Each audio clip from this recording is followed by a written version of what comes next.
Warahmatullahi wabarakatuh. Waalaikumsalam. Alhamdulillahi rabbil alamin. Wassalatu wassalamu ala sayyidil mursalin wa ala alihi wa sahbihi ajma'in.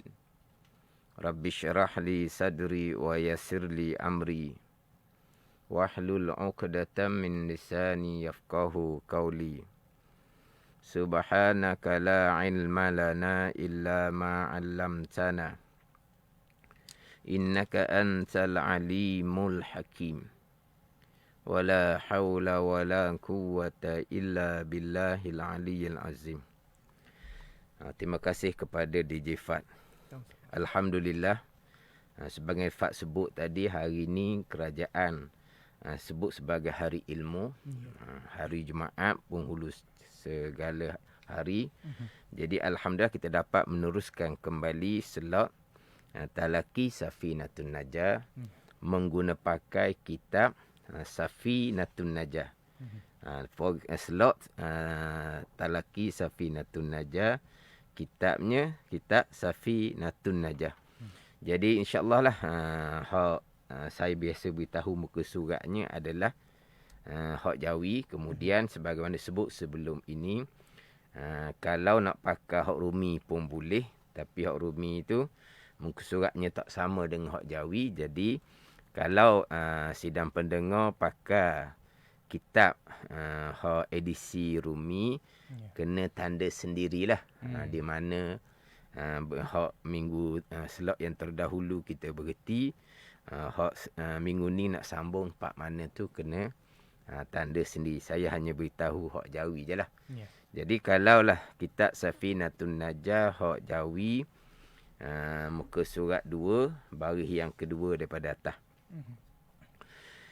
Qala al-muallifu rahimahullahu ta'ala wa nafa'ana bi'ulumihi amin. Wa bihi nasta'inu ala umurid dunya wad din. Wa bihi nasta'inu ala umurid dunya wad din. Terjemahan dia di bawah tu, kalau hak Jawi diterjemah di bawah, kalau Rumi diterjemah di sebelah kanan, belah tepi, hak Jawi. Diterjemah dengan dan dengan Allah Ta'ala. Wabihi, dan dengan Allah Ta'ala. Nasta'inu, kami minta pertolongan. Minta pertolongan ala umurid dunia, atas segala perkara dunia.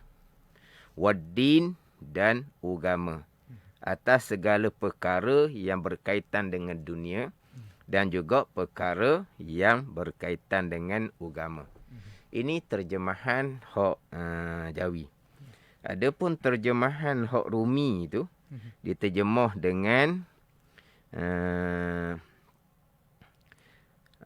pada segala urusan keduniaan dan hari kemudian.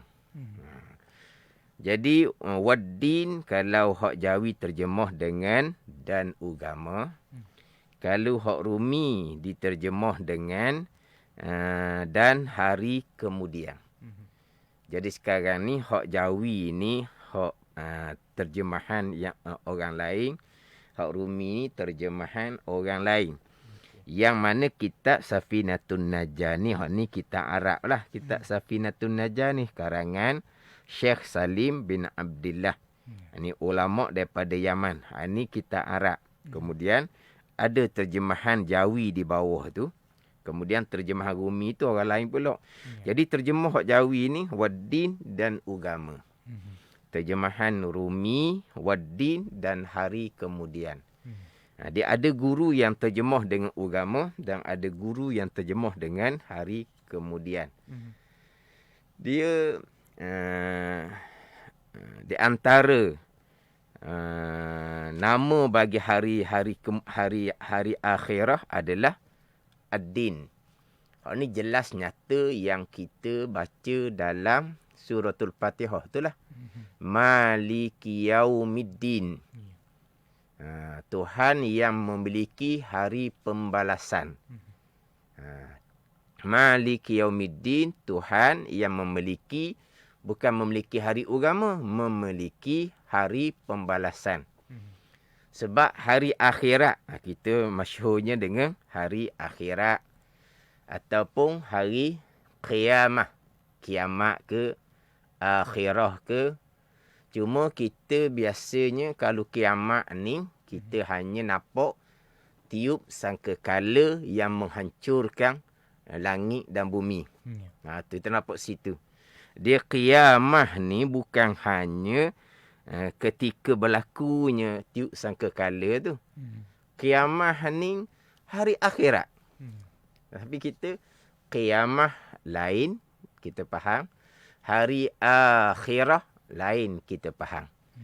Sebab kita biasanya, ni biar kita nak faham dulu ni, waddin tu, atas terjemahan hari kemudian. Tapi kalau hak Jawi ni diterjemah dengan atas segala perkara dan dunia dan agama. Ad-din, agama. Ini hak terjemahan Jawi. Terjemahan Rumi ni, dan hari kemudian. Hari kemudian tu kalau hak Arabnya hari akhir dia panggil. Ataupun kita panggil hari akhirah. Dan kita kalau rukun iman, yang kelima beriman dengan hari akhirah. Hari kemudian. Hari akhir. Hak tu hak masyhur bagi kitanya. Kalau sebut kata hari qiyamah, kita hanya nampak hari kiamah ni, tadilah tiup sangkakala yang menghancurkan langit dan bumi. Dia qiyamah ni, qiyam. Qiyam ni bahasa Arab, tapi rasa-rasanya kebanyakan kita tahu makna qiyam. Ialah kita rukun sembahyang. Di antara rukun sembahyang adalah qiyam. Makna apa? Berdiri. Jadi kita biasalah tu, walaupun bahasa Arab lah, tapi kita biasa. Qiyam maknanya berdiri. Jadi qiyamah ni, asal dia qiyamah ni, berdiri dan bangkit daripada kubur selepas tiup sangkakala yang kedua. Kemudian berdiri di hadapan Allah di padang mahsyar. Itu qiyamah. Bukan hanya qiyamah ini hancur dunia tu saja, bukan. Itu asal makna dia lah. Jadi qiyamah ke, hari akhirah ke, yaumuddin ke, sama je. Sebab dia hari qiyamah, hari akhir, dia ada ratus dia punya nama. Tapi tadilah masyhur kita adalah hari akhir, hari akhirah, hari kemudian. Yaumul jaza, itu nama dia. Hari pembalasan, itu nama dia. Antara nama dia banyak. Setengah mengatakan 300 nama bagi hari akhirah ni. Tapi kita tak sedar tu yang kita duk baca Fatihah tu. Maliki yaumiddin. Dalam suratul Fatihah. Bukan maliki yaumil akhirah, bukan. Maliki yaumiddin. Tuhan yang memiliki hari pembalasan, hari akhirah, hari qiyamah, hari jaza pembalasan. Tu. Ada. Maknanya itu yaumuddin. Jadi di sini ad-din ni boleh terjemuh dengan agama, dan ad-din boleh terjemuh dengan hari kemudian. Wa bihi nasta'in, dan dengan Allah. Ini sambungan kepada alhamdulillahi rabbil alamin. Itu selak terdahulunya bicara alhamdulillahi rabbil alamin. Sambungannya sebelum masuk kepada selawat dan salam lah ni. Sambungannya wabihi nasta'in, dan dengan Allah kami minta pertolongan. Dan dengan Allah kami minta pertolongan. Fak perasan tak situ? Ayat tu. Dan dengan Allah kami minta pertolongan. Fak perasan tak dia terbalik? Hak dak terbaliknya, wa nasta'inu bihi, dan kami minta pertolongan dengan Allah. Tu baru jadi apa ni? Baru jadi susung dah. Wa bihi nasta'in, dan dengan Allah kami minta pertolongan. Ini bahasa Arab ni. Kita bicara bahasa Arab. Kalau bahasa Malaysia, sekolah lah. Kalau bahasa Malaysia, sekolah. Kalau buat karangan, terbalik macam tu, macam mana cikgu buat? Dia pakoh salah tau. Dan dengan Allah kami minta pertolongan. Kau nak susun betulnya, dan kami minta pertolongan dengan Allah. Boleh pusing. Dan dengan Allah kami minta pertolongan. Memang kalau bahasa Malaysianya, kira tak luluh lah kalau kita kata tau. Tak luluh. Ni bahasa Arab dia ada kaedah dia. Dia ada kaedah dia. Jadi yang sepatutnya duduk belakang. Dengan Allah tu duduk belakang lah di hadapannya. Dan kami minta pertolongan, itu duduk di hadapan. Dengan Allah, itu duduk di belakang. Tiba-tiba yang sepatutnya duduk di belakang, tiba-tiba bubuh di hadapan. Dan dengan Allah, kami minta pertolongan. Ini bahasa Arab. Terbalik seumpama tu, dia ada faedah dia. Dia ada guna dia. Bahasa Arab. Macam saya sebut tadi lah, Fat. Kalau bahasa Malaysia, jangan buat gitu. Salah lah. Salah lah. Apa begitu? Panggil apa ni? Tukar bimbo lah. Terbalik panggil. Tunggang terbalik. Yang sepatutnya awak bubuh di belakang. Kenapa bubuh di hadapan? Itu bahasa Malaysia. Sekarang ni kita pergi pada bahasa Arab. Dia ada kaedah dia. Dia panggil taqdim mumahakut takhir, dia panggil. Mendahulukan barang yang sepatutnya duduk kemudian. Dan dengan Allah kami minta pertolongan. Dan dengan Allah tu sepatutnya duduknya kemudian. Tiba-tiba duduk bubuh di hadapan. Ni. Kita tak perasan aja kita sebenarnya. Yang kita baca Fatihah, Iyyaka na'budu wa iyyaka nasta'in. Dan akan dikau ya Allah kami sembah. Dan akan dikau ya Allah kami minta pertolongan. Ada terbalik tu, Fat. Kalau susun kok, dan kami sembah akan dikau ya Allah. Dan kami minta tolong akan dikau ya Allah. Tiba-tiba, iyyaka na'budu wa iyyaka nasta'in. Dan akan dikau kami sembah. Dan akan dikau kami minta pertolongan. Tu. Tu sama tu. Apa faedah dia? Kalau letak terbalik seumpama tu. Dia faedah dia, bahasa Arab dipanggil hasar. Bahasa Arab ni.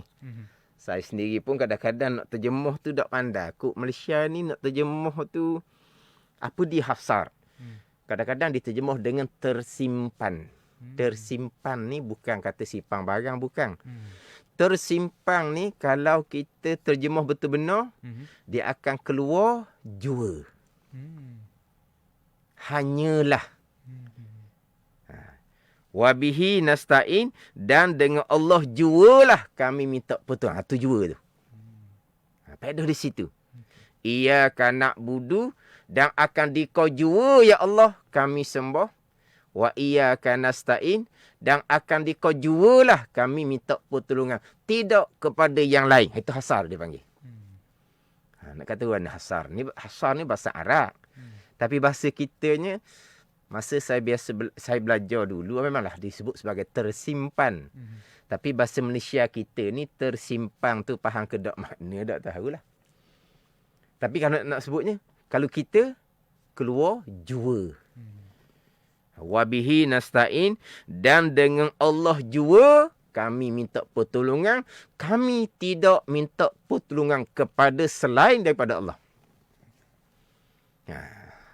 Fatihah tadilah. Iyyaka na'budu, dan akan dikau jua ya Allah kami sembah. Kami tidak sembah kepada yang lain. Wa iyyaka nasta'in, dan akan dikau jua ya Allah kami minta pertolongan. Kami tidak minta pertolongan kepada yang lain daripada engkau ya Allah. Ni hasar dipanggil. Dia bahasa Arab ni, dia punya kaedah bahasa dia lah. Hasar ni banyak lah. Dia belah-belah nak jadi hasar ni. Ni sebagai contoh. Ini sebagai tambahan. Dalam kalimat tauhid kita, la ilaha illallah. Tiada Tuhan melainkan Allah. Tak sama dengan bermula Allah ialah Tuhan. Ni tak ni. Nafi dulu, tolak dulu. Tiada Tuhan yang disembah dengan sebenar melainkan Allah. Dia panggil apa? Nafi. Tiada Tuhan yang disembah dengan sebenar. Didatangkan isbat. Mana netak melainkan Allah. Nafi kemudian isbat. Apa dia punya faedah dia? Faedah dia hasar. La ilaha illallah. Dengan makna dia, tiada Tuhan melainkan Allah. Apa maksud dia? Allah jualah Tuhan. Mari mana jualah? Hasar dia panggil. Mari daripada nafi, la ilaha, isbat, ilah. Ini kaedah bahasa Arab.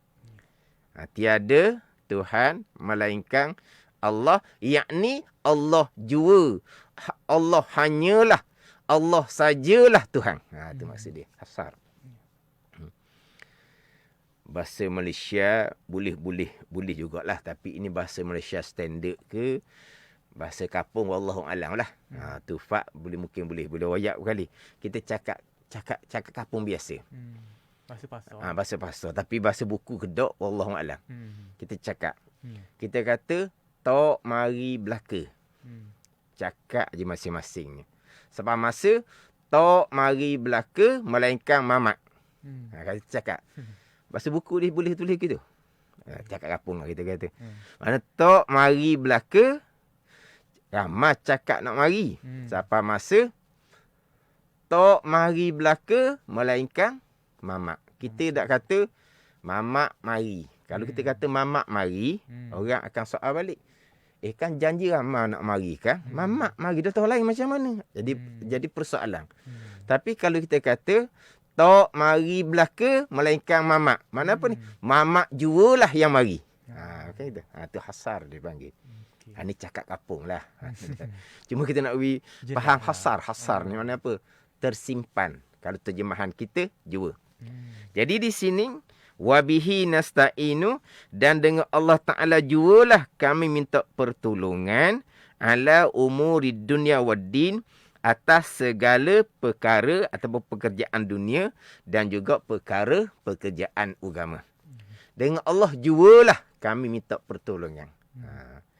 Wa iyyaka nasta'in, dan akan dikau ya Allah jualah kami minta pertolongan. Tidak kepada yang lain. Ni kita sandar molek, kita hurah semula. Mana kita ambil, kita baca lah satu baris ke setengah baris ke tak apalah. Kemudian kita duduk selelendik semula, kita bahas. Jadi jelasnya ayat Al-Quran lah. Wa iyyaka nasta'in, dan akan dikau jua ya Allah kami minta pertolongan.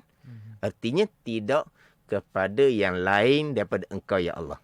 Ini hasar. Jualah, hanyalah, sajalah. Tu. Banyaklah bahasa itu. Jualah lah mudahnya. Jadi macam mana pula kita minta tolong sesama kita? Sekarang ni dalam kitab wabihi nasta'in, dan dengannya dengan Allah nasta'in, kami minta pertolongan. Kenapa? Dengan Allah jualah kami minta pertolongan. Macam mana pula kalau kita minta pertolongan kepada selain daripada Allah Subhanahu Wa Taala? Kita baca dalam Fatihah, wa iyyaka nasta'in, dan akan dikau jualah kami minta pertolongan tidak kepada yang lain. Macam mana kita minta pertolongan kepada yang lain? Macam mana pula kita minta pertolongan kepada yang lain daripada Allah Subhanahu Wa Taala? Walha kita baca dalam Fatihah, wa iyyaka nasta'in, dan akan dikau jualah kami minta pertolongan. Hak dalam kitab Safinatun Najah, wa bihi nasta'in, dan dengan Allah jualah kami minta pertolongan. Sama ada pekerjaan dunia pekerjaan agama, pekerjaan akhirah, kami minta pertolongan dengan Allah Ta'ala juga. Macam mana kita minta pertolongan sesama kita? Waktu kata kena duduk selelendik molek, biar faham molek. Kadang-kadang dia sepitah lalu tu, panggil peselapis itu, dibawa kepada salah pemahaman syariat agama Allah Subhanahu wa Ta'ala. Waktu kata kena duduk molek tu. Kita biasa dengar hadis. Nabi SAW bersabda. Hadis ni yang diriwayatkan daripada Ibnu Abbas radhiyallahu anhuma. Hadis Imam Tirmizi. Iza sa'alta fas'alillah. Wa iza sta'anta fasta'in billah. Apabila kamu meminta, Nabi kata, pintalah kepada Allah. Iza sa'alta, Nabi kata, fas'alillah. Apabila kamu meminta, Nabi kata, pintalah kepada Allah. Wa izasta'anta fasta'in billah. Dan apabila meminta tolong, pohonglah kepada Allah Subhanahu wa Ta'ala. Bertepatan di sini. Nabi kata, pohong, nak minta dengan Allah. Nak pohong kepada Allah Subhanahu wa Ta'ala. Sebab apa? Sebab hakikinya kita balik kepada Alhamdulillahi Rabbil Alamin. Segala puji bagi Allah. Allah adalah Rabb, Tuan bagi sekalian alam. Allah Tuan. Dengan bahawa semua yang berlaku ni adalah datang daripada perbuatan Allah Subhanahu wa Ta'ala. Macam sebut Rasulullah terdahulu, makhluk tak boleh bekas sama sekali. Bila makhluk tak boleh bekas sama sekali, semua yang berlaku ni perbuatan Allah, kenapa kita nak minta tolong kepada makhluk yang lemah, kita panggil. Makhluk yang lemah, makhluk yang tak boleh bekas sama sekali. Jadi macam mana kita nak minta tolong dengan makhluk yang lemah? Sebab itulah kita minta tolong hanya kepada Allah Subhanahu wa Ta'ala. Allah Ta'ala ni Rabb, Tuan bagi sekalian alam. Ni sambungan kepada Alhamdulillahi Rabbil Alamin. Hak kitab kita ni. Kalau hak suratul Fatihah pula, Iyyaka na'budu wa iyyaka nasta'in, dimulai di Alhamdulillahi Rabbil Alamin. Ayat yang kedua. Ayat yang kelima, Iyyaka na'budu wa iyyaka nasta'in. Sebab apa? Hanya pada Engkau ya Allah kami minta pertolongan. Kerana Engkaulah Rabbil Alamin. Engkaulah Tuan bagi sekalian alam. Dengan apa makna apa Tuan? Ini sebut dah selok-selok yang terdahulu. Tuan dengan makna yang memiliki, yang menyusung, yang mengatur dengan bahawa segala yang berlaku datang daripada Allah Subhanahu wa Ta'ala. Alam, makhluk, tak boleh bekas sama sekali. Jadi, hakikinya, kita hanya minta tolong kepada yang memiliki, yang menguasai alam, yang berkuasa, iaitu Allah Subhanahu wa Ta'ala. Itu hak bicara hakiki dia. Bicara hakiki dia seumpama tu. Kemudian, kita tidak bolehlah nak pandang pada satu ayat sahaja, pada satu hadis sahaja. Kita kena pandang kepada ayat-ayat yang lain dan hadis-hadis yang lain, yang mana daripada ayat-ayat Al-Quran dan hadis-hadis Nabi sallallahu alaihi wasallam, ulama pun menyusun syariah agama. Bukan susun ni mana agama tu datang daripada ulama, bukan. Cuma ulama susun berlandas kepada Quran dan hadis. Ulama susun berlandaskan pada Quran dan hadis. Jadi, macam mana syariat agama kita? Dari segi pegangan hakikinya macam mana? Dari segi ikhtiar, usaha, asbabnya macam mana? Ni kena susun. Ni kata, kena ambil faham molek ni. Sebab, terkadang timbul salah bawakan, salah faham dalam pemahaman hak berkaitan dengan minta tolong hanya kepada Allah. Macam mana pula minta tolong sesama kita. Maka timbullah fahaman-fahaman yang salah, yang menyatakan bahawa minta tolong kepada selain daripada Allah Subhanahu Wa Taala bukan setakat dikatakan salah, bahkan dikatakan mensyirikkan Allah Subhanahu Wa Taala, menduakan Allah Subhanahu Wa Taala, kerana minta tolong kepada selain daripada Allah yang lemah, yang tidak ada kuasa, yang bukan pemilik alam, yang bukan menguasai alam, yang bukan mengatur alam. Pemilik alam hanyalah Allah Rabbil Alamin, Allah Subhanahu Wa Taala. Sebab peringkat menafikan ketauhidan seseorang kerana meminta tolong kepada yang lain. Bahkan menuduh dengan kesyirikan. Ini kata, ini satu kesalahan yang sangat besar. Kesalahan yang sangat besar. Macam hak selok terdahulu, kesalahan yang besarnya menyandarkan kepada asbab, dikatakan tak ada tauhid, tak ada iman. Makna apa? Mensyirikkan Allah. Sandar kepada COVID, sandar kepada vaksin. COVID jadi mudarat. Vaksin mudah-mudahan jadi manfaat. Syirik kerana menyandarkan mudarat kepada COVID, makhluk yang lemah. Kemudian menyandarkan manfaat insya-Allah kepada vaksin, makhluk yang lemah.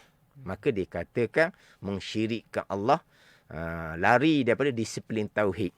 Itu salah yang sangat nyata. Salah yang besar tu. Satu kata kena satu-satu kena ambil faham molek. Jadi kemungkinanlah untuk selok kali ni wabihi nasta'inu ala umurid dunia waddin ni pun mungkin kena sambung pula di selok akan datang. Kemungkinanlah.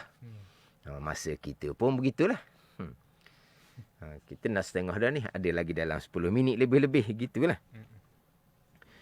Jadi hak berkaitan dengan akan dikauju ya Allah kami minta pertolongan. Berkaitan dengan hadis Nabi, iza sa'alta fas'alillah wa iza sta'anta fasta'in billah. Bila kamu meminta, pintalah kepada Allah. Dan bila kamu minta tolong, pohon hanyalah kepada Allah. Ini bicara hakiki dia seumpama tu. Hakikinya seumpama tu. Tetapi tidak menafikan ikhtiar usaha, asbab, minta tolong sesama kita. Yang ianya adalah syariat Nabi sallallahu alaihi wasallam. Itu syariat Nabi sallallahu alaihi wasallam.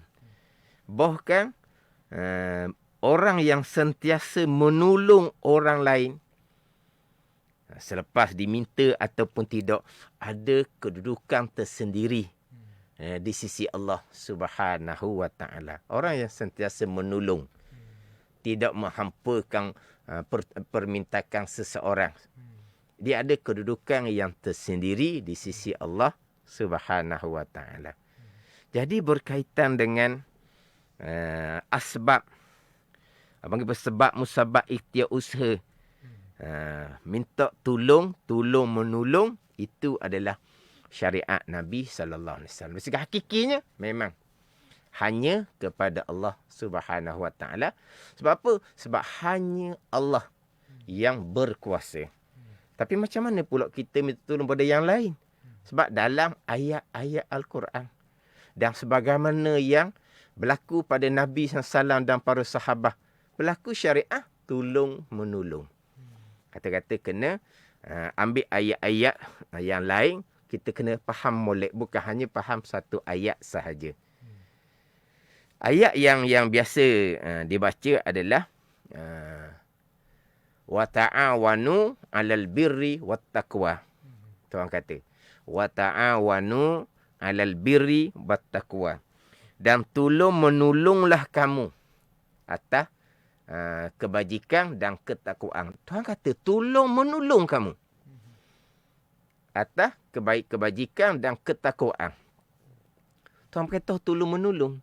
Walah antara kita ni semuanya adalah makhluk. Makhluk tak ada daya upaya pada hakikinya. Kenapa tolong menolong Tuhan perintah? Itu dipanggil asbab. ikhtiar usaha yang diperintah oleh Allah Subhanahu wa taala. Tapi berlakunya tolong-menolong, dapatlah kebaikan daripada tolong-menolong, dapatlah manfaat dari tolong-menolong, kesemuanya adalah milik Allah Subhanahu wa taala. Kesemuanya kembali kepada Allah Subhanahu wa taala. Dapat kebaikan daripada tolong-menolong, dapat manfaat daripada tolong-menolong, alhamdulillah. Semuanya datang daripada Allah Subhanahu wa taala. Tapi hakikinya memang hakiki dengan makna sebenar-benarnya memang yang menghasilkan pertolongan hanyalah Allah Subhanahu wa taala.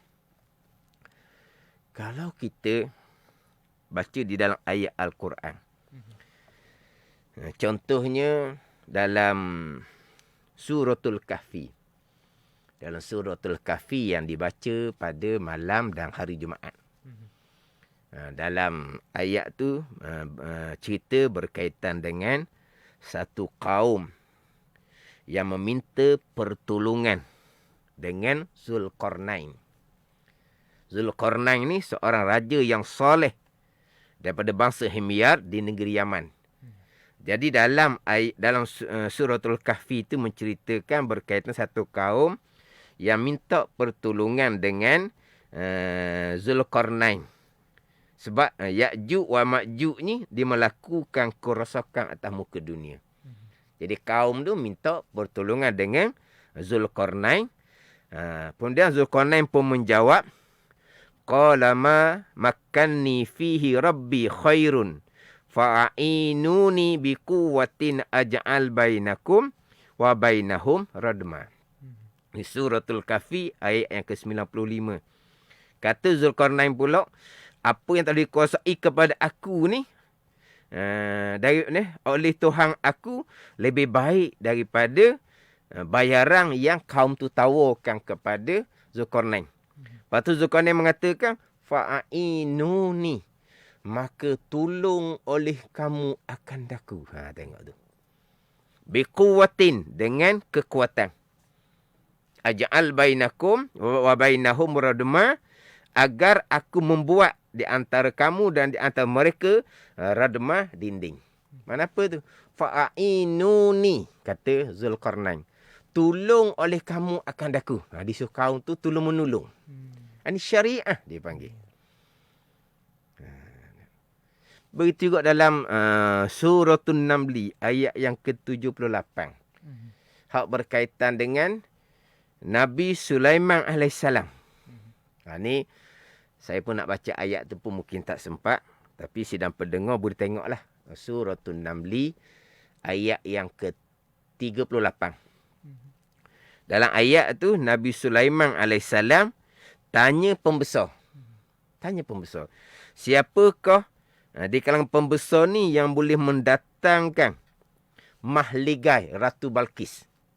Ni kisah ni biasa orang dengar lah. Kisah Nabi Sulaiman AS dengan Ratu Balqis. Jadi Nabi Sulaiman AS ni tanya pembesar dia, siapa di kalangan pembesar ni yang boleh mendatangkan mahligai Ratu Balqis sebelum datang mereka itu akan daku dalam keadaan menyerah diri. Kata Nabi Sulaiman. Dia tanya pembesar dia. Lepas tu jawab, jin Ifrit jawab, dia boleh mendatangkan mahligai Balqis sebelum Nabi Sulaiman bangun daripada tempat duduk Nabi Sulaiman. Duduk ni mana belum bangun tu, istana Ratu Balqis ada dah di hadapan Nabi Sulaiman AS. Tapi lambatlah. Nanti bangun barulah istana Ratu Balqis tu ada. Maka jawablah lelaki. Tadi tu jin Ifrit. Dia jawab lelaki pula. Wa qala allazi indahu ilmu minal kitab ana atika bihi qabla an yartadda ilaika tarfuk. Berkata seseorang yang di sisinya ilmu daripada kitab.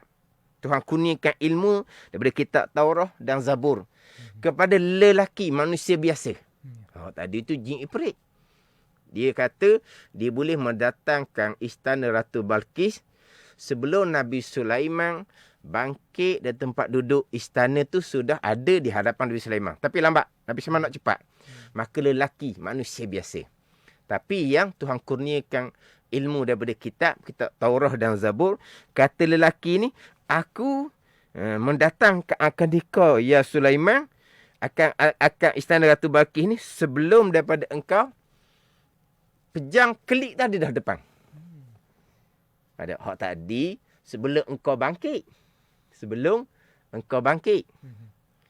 Hak ni dah ni. Mana apa ni? Qabla an yartadda ilaika tarfu ni mana apa? Mana? Apa? Sekelip mata panggil. Sekelip mata panggil tak? Mana? Pejam bukan dia dah. Gitulah. Tapi itu semua datang daripada Allah Subhanahu Wa Taala. Apa yang kita nak ambil daripada pengajaran kisah Nabi Sulaiman dengan pembesar ni? Dalam surah An-Naml ayat yang ke-38. Nak ceritanya, Nabi Sulaiman minta pertolongan kepada pembesar. Pembesar tu makhluk Allah. Makhluk tak ada bekas sama sekali. Itu syariah dia panggil. Itu syariah. Tolong menolong. Tapi hakikinya, dapat dapat kebaikan, manfaat daripada pertolongan, kesemuanya datang daripada Allah Subhanahu Wa Taala. Bahkan macam saya sebut tadilah, orang yang sentiasa menolong ni, dia ada kelebihan di sisi Allah Subhanahu Wa Taala. Dalam satu hadis mafhum je lebih kurang saya sebut, mana Nabi kata, Allah Ta'ala mempunyai makhluk yang telah ciptakan makhluk ni untuk menunaikan keperluan orang lain. Tu habis ke dia. Dia tolong orang tu, dia tolong orang ni, dia tolong orang tu, orang ni. Jadi ramai manusia yang datang kepada seseorang tadi ni membawa hajat. Orang ni mari minta tolong bagi yang, orang ni mari tolong. Macam-macam orang minta tolong dengan dia. Allah Ta'ala beri ke dia keluasan, kelapangan, keupayaan. Yang mana dia menunaikan peluang orang lain. Siapa manusia ramai mari minta tolong dengan dia. Datang kepada dengan bagai-bagai hajat. Nabi tak kata salah pun. Nabi tak kata syirik pun. Kenapa kamu minta tolong dengan seorang makhluk? Minta tolong Allah lah. Tak. Nabi tak ada cerita bersalah pun. Jadi orang ni Tuhan beri keupayaan seumpama tu, ramai yang datang kepada bawa hajat-hajat mereka. Orang ni Nabi kata orang yang aman daripada azab Allah. Ini kelebihan dia. Nampak tak? Ada kelebihan pula dia ni. Bahkan kita biasa dengar hadis Nabi sallallahu alaihi wasallamnya, wallahu fi aunil abdi ma kana al abdu fi auni akhihi atau kama qala. Maksud hadis tu maknanya seseorang ni, hamba ni akan duduk dalam pertolongan Allah selama seorang ini menolong akan saudaranya. Ada? Panggil apa ni? Tolong menolong, syariah dia panggil. Tapi hakikinya kesemua tu datang daripada Allah Subhanahu Wa Taala. Hadis sahih Muslim, Nabi bersabda, "Man nafasa an mu'minin qurbatan min qurabid dunya, nafasallahu anhu qurbatan min qurabi yaumil qiyamah." Mana seseorang tu dia menghilangkan kesusahan orang mukmin yang lain daripada kesusahan dunia, Allah Ta'ala akan melepaskan dia daripada kesusahan di hari akhirah, di hari qiyamah. Ini kelebihan. Nak cerita syariah tolong menolong. Hak kata hanya kepada Allah jua, itu hakiki dia. Tapi tidak menafikan syariah tolong menolong. Bahkan syariah sunnah Nabi tolong menolong. Bahkan terkadang kita wajib meminta tolong. Terkadang kita wajib meminta tolong. Ya, kalau seseorang uzur contohnya.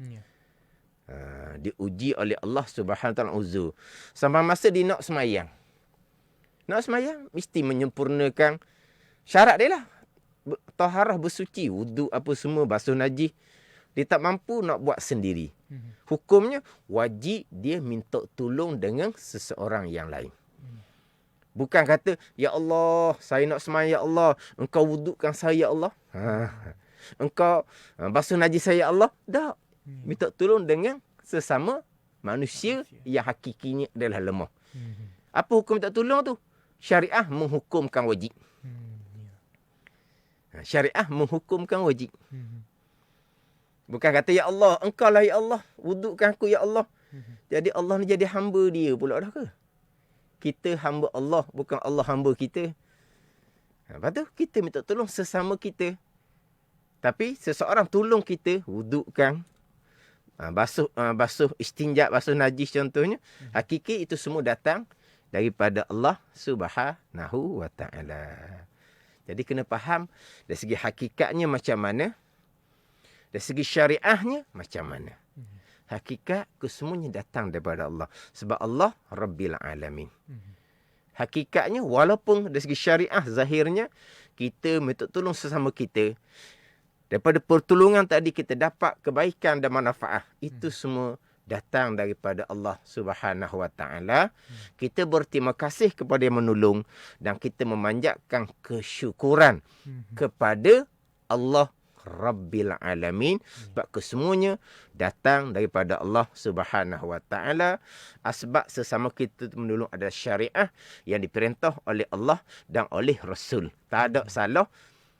Sama telah pula nak kata syirik lah, nak kata tak ada Tuhan lah. Tu sangat-sangat salah. Dan memang banyak saya jumpa dalam kelas-kelas saya, orang-orang yang terbelajar ke apa panggil?